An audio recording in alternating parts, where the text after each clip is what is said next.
Otoritas Jasa Keuangan atau OJK berkomitmen menjaga resiliensi sektor jasa keuangan agar tetap kontributif terhadap ekonomi nasional. OJK menetapkan 3 kebijakan prioritas di tahun 2026 sebagai langkah guna memperkuat kredibilitas dan tata kelola pasar keuangan Indonesia dan mendukung program prioritas pemerintah. Pemirsa, Otoritas Jasa Keuangan atau OJK kembali menyelenggarakan pertemuan tahunan industri jasa keuangan, di mana ini merupakan signature event dari OJK bersama para pelaku industri keuangan di Indonesia. Di mana pemirsa, acara tahun ini menjadi menarik karena terjadi di tengah banyaknya inisiatif baru yang diselenggarakan oleh OJK. Lantas seperti apa langkah OJK ke depannya dan bagaimana arah pengawasan sektor jasa keuangan di tahun 2026 ini? Simak liputannya berikut ini. Dalam pertemuan tahunan industri jasa keuangan 2026 atau PTIJK di Jakarta, pejabat sementara Ketua Dewan Komisioner OJK, Friederike Widyasari Dewi memaparkan 3 pilar strategis arah kebijakan prioritas di tahun 2026. Kebijakan tersebut meliputi penguatan ketahanan sektor jasa keuangan, pengembangan ekosistem yang kontributif, serta pendalaman pasar keuangan yang berkelanjutan. Di dalam pilar penguatan ketahanan sektor jasa keuangan, OJK bersama SRO, pelaku industri dan stakeholders terkait, sepakat membentuk Satuan Tugas Reformasi Integritas Pasar Modal. Satgas ini akan mengeksekusi 8 rencana aksi percepatan termasuk peningkatan ambang batas free float menjadi 15% hingga transparansi pemilik manfaat atau ultimate beneficial owner.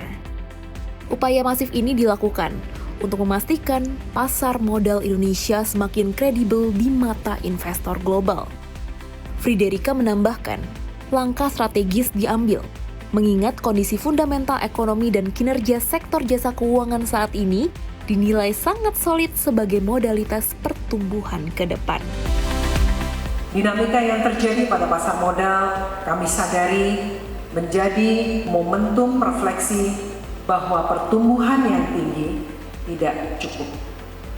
Diperlukan langkah perbaikan agar pertumbuhan di pasar modal lebih berkualitas. OJK bersama dengan Bursa Efek Indonesia, Kustodian Sentral Efek Indonesia, dan Clearing Penjaminan Efek Indonesia, pelaku industri dan para stakeholder berkomitmen melakukan reformasi integritas pasar modal Indonesia yang didukung, kami sudah berdiskusi dengan Pak Menko, kita akan segera membentuk Satgas Reformasi Integritas Pasar Modal. Selain itu, dalam acara tahunan ini, Friederike juga menegaskan komitmen OJK untuk terus menjaga sektor jasa keuangan agar tetap resilient sehingga mampu berkontribusi lebih optimal bagi pertumbuhan ekonomi nasional. Hal ini pun diterjemahkan dengan kontribusi OJK yang turut mendukung sejumlah program prioritas pemerintah, seperti pengembangan program prioritas Desa Merah Putih, makan bergizi gratis, fasilitas likuiditas perumahan bagi masyarakat berpenghasilan rendah, serta program penguatan literasi keuangan dan kesejahteraan masyarakat.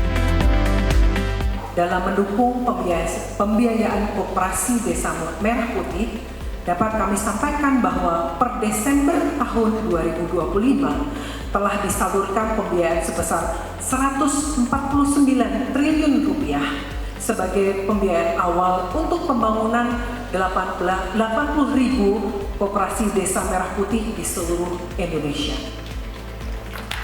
Terima kasih untuk Bapak Ibu semua. Sedangkan untuk program makan bergizi gratis telah disalurkan pembiayaan oleh sektor jasa keuangan untuk mendukung ekosistem MBG kepada 952 SPPG dengan nilai lebih dari 1 triliun rupiah. Hal ini diapresiasi dan didukung langsung oleh Menteri Koordinator Bidang Perekonomian Erlangga Hartarto. Menurut Erlangga, sinergi yang tepat antara pemerintah, OJK, Bank Indonesia, serta industri jasa keuangan, Indonesia akan makin mantap menjaga momentum pertumbuhan memperkuat kepercayaan masyarakat dan pasar, serta menciptakan lapangan kerja. Kami juga terus berterima kasih pada OJK, beberapa program pemerintah untuk terus didorong di tahun ini, pengembangan koperasi desa, koperasi merah putih, fasilitas likuiditas perumahan bagi masyarakat berpenghasilan rendah, dan juga program yang mendorong bukan saja penguatan literasi tetapi juga penguatan kesejahteraan daripada masyarakat. Dan kami percaya dengan reform yang dilakukan, masa depan perekonomian Indonesia sangat dipengaruhi dan ditentukan oleh sektor keuangan yang stabil, kredibel, dan sangat berkontribusi kepada pertumbuhan. Dan sinergi antara pemerintah, OJK, dan Bank Indonesia serta para pelaku industri yang utamanya yang hadir di tempat ini, itu kami optimis kita bisa menjaga momentum pertumbuhan, memperkuat kepercayaan masyarakat, kepercayaan pasar, dan kita dapat selalu menyediakan atau menciptakan lapangan kerja yang sangat dibutuhkan oleh masyarakat kita. Adapun dengan berbagai langkah strategis OJK di 2026, Friederike pun menargetkan sejumlah pencapaian hingga akhir tahun. Mulai dari kenaikan kredit perbankan 10 hingga 12%, penghimpunan dana di pasar modal hingga 250 triliun rupiah, aset program asuransi diproyeksikan tumbuh 5-7%, hingga aset dana pensiun yang diperkirakan meningkat 10 hingga 12%.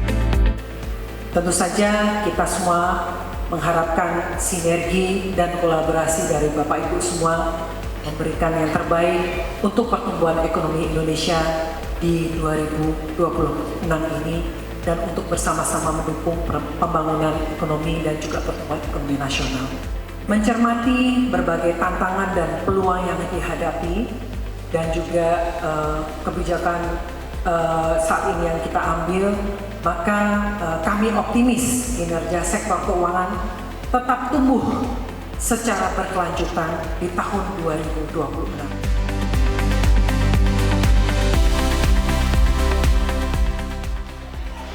Pemirsa, perekonomian Indonesia akhir ini cukup solid dengan pertumbuhan ekonomi pada tahun 2025 mencapai 5,11% atau pertumbuhan ekonomi tertinggi dalam 3 tahun terakhir.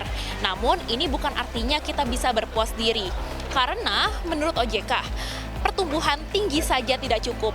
Perlu ada pembenahan terus-menerus sehingga pertumbuhan bukan hanya berkualitas melainkan juga berkelanjutan. Diharapkan dengan berbagai inisiatif yang dilakukan OJK mampu membuat pertumbuhan ekonomi Indonesia meningkat lebih tinggi lagi dari sisi pasar modal, perbankan, ataupun sektor ekonomi lainnya. Dari Jakarta, Krisania dan juru kamera Terry, CNBC Indonesia Beyond Business.